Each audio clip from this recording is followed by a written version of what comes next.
Welcome back, everybody. It is 6:38 a.m. Now, all eyes are on Parliament ahead of President Cyril Ramaphosa's State of the Nation address this evening. Let's now cross to Leanne Manas, who is in Parliament, to unpack what we can expect today. Very good morning to you, Leanne. This is President Ramaphosa's third State of the Nation address. What should we expect today?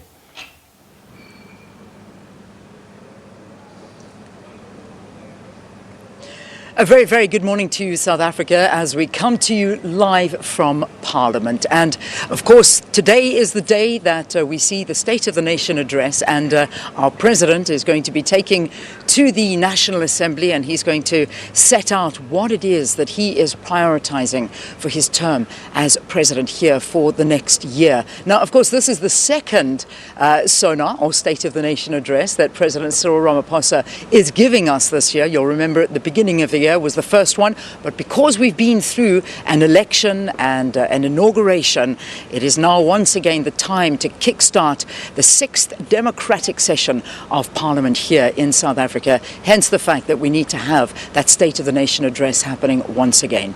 Well, it's not going to be as, I suppose, over the top as we normally are used to when it comes to SONA. There's been talk of this being a lot more muted and a lot more budget cuts taking place, so they're trying to ensure that they don't go over 2 million rand for the budget. But and I suppose that is a good sign for what's to come, because the reality is when you speak to any South African, I think one of the big things that people want to hear is how the President is going to tackle the economy.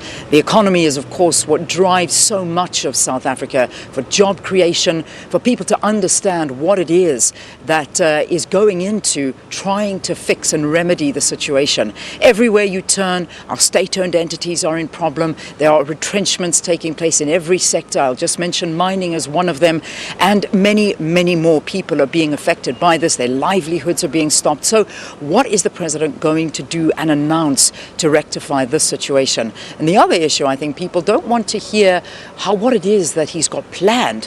I think they want to hear the action that's going to happen. So a lot on the President's shoulders for this evening as he takes to that podium at 7 o'clock. We will, of course, be covering all of that live, as well as the red carpet. Quite interesting to see if that talk about budget cuts will come through on the red carpet. I doubt it, though. This is the moment for the new ministers and the MPs to come through and shine and make their mark on the carpet. So we'll be covering that live for you as well. But this morning, we're going to do some previews for you and chat to a couple of the guests. Let me tell you who we've got lined up for you.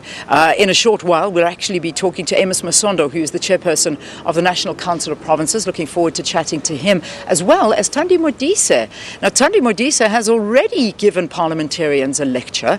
I don't know if you actually saw that clip of hers talking, giving the parliamentarians a good talking to when they sort of became a little bit rowdy, and they all stopped and they all listened. So I'm looking forward to hearing from her and expectations for going through of this sixth parliamentary sitting and whether or not she's going to have a hand on that. But I can see already that she certainly does have a hand on that. We're also going to be talking to the ANC's Chief Whip, Phemi Mojadina, as well as the DA's Chief Whip, John Steenhuisen. So we got a great setup for you and a lineup of guests that'll be coming through and chatting to us to see what to expect for this particular SONA. So I'm going to wrap for now, and when you come back, we'll have Amos Masondo as our guest. So let me hand you back to Johannesburg.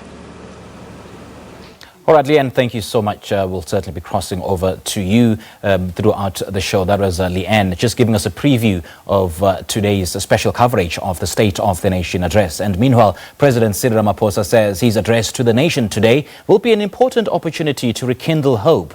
The President will deliver his third State of the Nation address on Thursday evening, his first since his election as President in May. And the theme of his address will